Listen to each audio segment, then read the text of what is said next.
Hai sahabat nonton rame-rame, kita lanjut ke alur cerita Queen of Thieves episode 12. Sebelum lanjut nonton, jangan lupa dukung channel Mimin dengan klik tombol like, komen, dan subscribe, agar Mimin semakin semangat membuat alur cerita lainnya. Selamat menonton. Hai-In yang sedang memantau CCTV, dia merasa tak asing dengan truk yang berada di gudang itu.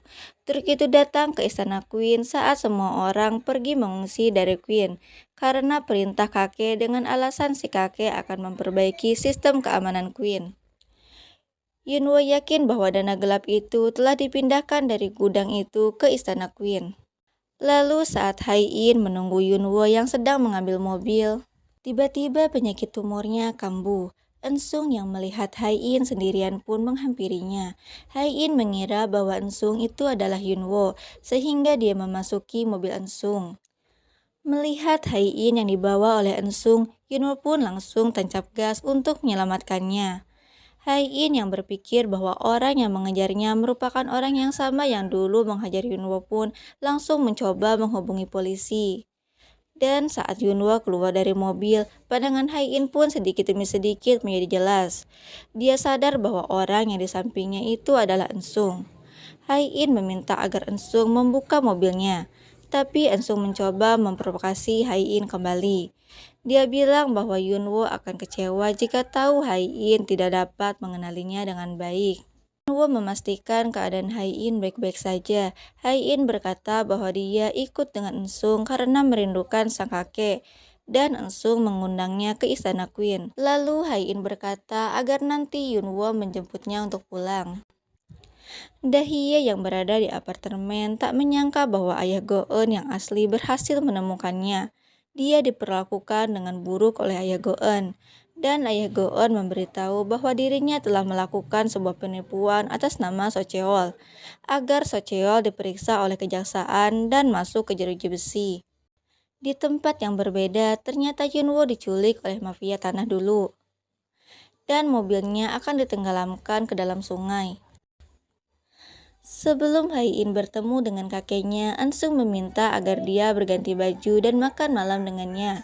Lalu tak lama mafia tanah memberitahu bahwa dirinya telah berhasil menyingkirkan Yunwo. Mendengar itu Ensung langsung meminta agar anak buahnya itu bersembunyi dan langsung mematikan handphonenya. Ensung mencoba menggoda Hai-In dengan mengingatkan Hai-In kenikmatan-kenikmatan tinggal di istana Queen. Ensung juga menceritakan bahwa saat kecil dialah yang menyelamatkan Hai-In dari kejaran anjing di panti asuhan. Bahkan dialah orang yang telah menyelamatkannya saat Hai-In terjatuh dari perahu. Sedangkan di rumah, ibu Yunwo sedang membuka album fotonya. Dia menceritakan Yunwo di masa kecil. Si ibu berkata bahwa Yunwo sangat pandai berenang dan pernah ikut ke markas TNI. Bahkan dirinya pernah menyelamatkan seseorang yang tenggelam. Hai-In hanya mendengarkan dan menuruti perintah Ensung agar dirinya bisa bertemu dengan kakeknya. Setelah itu Hai-In menemui kakeknya. Dia kaget karena kakeknya kini sama sekali tak mengenalinya. Tak lama si Ani-Ani datang dan memarahi Ensung yang membiarkan Hai-In menemui kakek sendirian. Lalu Hai-In pun keluar dan berpamitan untuk pulang. Ensung mencoba mengejar Hai-In. Hai-In mencari gerbang utama. Dia tersesat di tengah hutan Queen. Tak lama Yunwo datang, tapi pandangan Hai-In berubah-ubah. Dia takut orang yang menemukannya adalah Ensung. Hai-In bertanya tentang memar di dahi Yunwo. Yunwo menjawab bahwa dirinya telah berkelahi dengan musuhnya, dan dia memenangkan perkelahian itu. Mendengar jawaban yang sangat sombong, Hai-In yakin bahwa itu adalah Yunwo. Sedangkan Ensung telah mengetahui keberadaan Hai-In melalui CCTV. Dia heran karena Yunwo masih hidup. Saat Yunwo akan dibasmi, dia meminta agar si mafia tanah mencoba menelpon bosnya dan berpura-pura bahwa dirinya telah menyelesaikan tugasnya dan lihat apakah bosnya masih berpihak kepadanya atau tidak. Karena Ensung tak dapat dihubungi setelah mendapatkan laporan darinya, si mafia tanah pun kesal dan membebaskan Yunwo. Dia tak mau dijadikan tersangka pembunuhan dan dipenjara seorang diri. Karena sudah larut malam, lalu akhirnya Yunwo membawa Hai-in ke apartemen.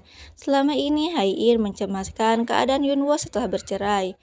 Yunwo berkata bahwa apartemennya yang kecil sangat nyaman dengan perabotan yang sudah lengkap. Mendengar itu, Hai-in kecewa karena hanya dirinya yang terpuruk setelah bercerai. Karena lapar, Yunwo pun memasak untuk Hai-in. Hai-in tak menyangka bahwa selama ini Yunwo pandai memasak. Lalu dia pun bercerita tentang pertemuannya dengan kakek. Hai-in yang khawatir, dia pun memberikan pena yang bisa merekam suara kepada kakeknya. Di tempat yang berbeda, ayah Go-eun marah kepada Dae-hye karena uang yang dibawanya dari Queen terlalu sedikit.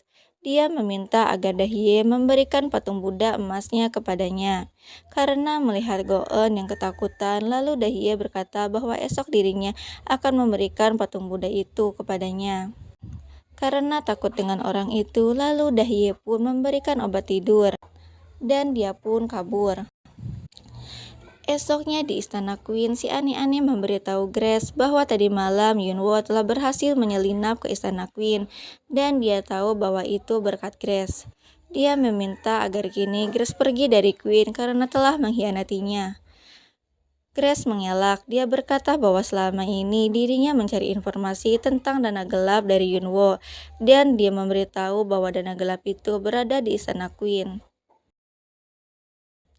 Sedangkan Duri Miseo yang sedang makan-makan dengan temannya kesal karena ada penguntit yang telah memotretnya. Lalu dia pun menghajar pria-pria itu dan mengusir mereka. Yunwo yang menuju ke rumah menepikan mobilnya. Dia mengajak Hai-in untuk membatalkan perceraiannya. Dalam hati Hai-in sangat ingin mengiyakan permintaan Yunwo, tapi tak disangka Hai-in malah menolaknya dengan alasan bahwa kini penyakitnya telah semakin parah dan dia tak bisa membedakan antara Yunwo dan Sung. Bahkan Hai-in kini tak bisa membedakan mana kenyataan dan mana halusinasi. Ternyata kakek kini telah sadar, dia tak memakan obat yang diberikan oleh Ani-Ani itu. Socheol yang sedang keliling kampung menjaga keamanan, dia pun ketakutan saat tiba-tiba ada sebuah mobil yang berhenti di depannya. Tak disangka yang datang ternyata Dae-hye. Socheol pun membawa Dae-hye ke rumah, tapi si ibu malah mengusir Dae-hye. Dia tak sudi melihat wanita yang telah mengkhianati anaknya, dan melihat anak yang bukan darah daging dari Socheol. Socheol kesal dengan ucapan ibunya. Dia berkata bahwa Go-eun adalah anak kandungnya, karena dia sendiri yang telah memotong tali pusatnya, dan dia pun yang menina bobokan Go-eun setiap malam. Dae-hye menjelaskan bahwa kedatangannya bukan untuk kembali dengan Socheol. Dia ingin memberitahu bahwa ayah Go-eun telah melakukan penipuan atas nama Socheol dan meminta agar Socheol membereskannya agar dia tak dipenjara. Tak lupa Dae-hye meminta maaf karena telah memodohi Socheol selama ini. Dirinya tak menyangka akan diperlakukan sangat baik oleh Socheol selama mereka bersama. Esoknya Hai-in yang sedang mencoba cincin yang ditolaknya kemarin kaget karena tiba-tiba Yunwo kembali ke kamarnya. Yunwo berniat mengembalikan cincin itu ke toko. Dia sadar bahwa seharusnya dirinya fokus dengan kesehatan Hai-in. Lalu saat akan pergi, Hai-in mengembalikan cincin itu. Dia beralasan bahwa itu merupakan desain terbaru dan dirinya sedang menganalisis trennya. Yunwo pun mengurungkan niatnya. Dia berkata bahwa Hai-in perlu menganalisis kembali cincin itu dan menyimpan cincin itu di tempat semula. Tanpa mereka tahu, setelah mendapatkan informasi dari Grace, Ansung langsung bergerak mencari ruangan rahasia si kakek. Dan tak disangka saat kakek menyimpan obatnya, si Ani-Ani telah berada di belakang kakek itu. Si Ani-Ani memang sudah merasa curiga dengan sikap kakek semenjak dia bertemu dengan Hai-in. Si kakek tak menyangka bahwa si Ani-Ani telah merencanakan ini sejak pertemuan pertama mereka. Dia mengira bahwa cinta si Ani-Ani itu tulus kepadanya. Karena merasa bersalah kepada anak-anaknya, kakek pun memilih untuk mengakhiri hidupnya.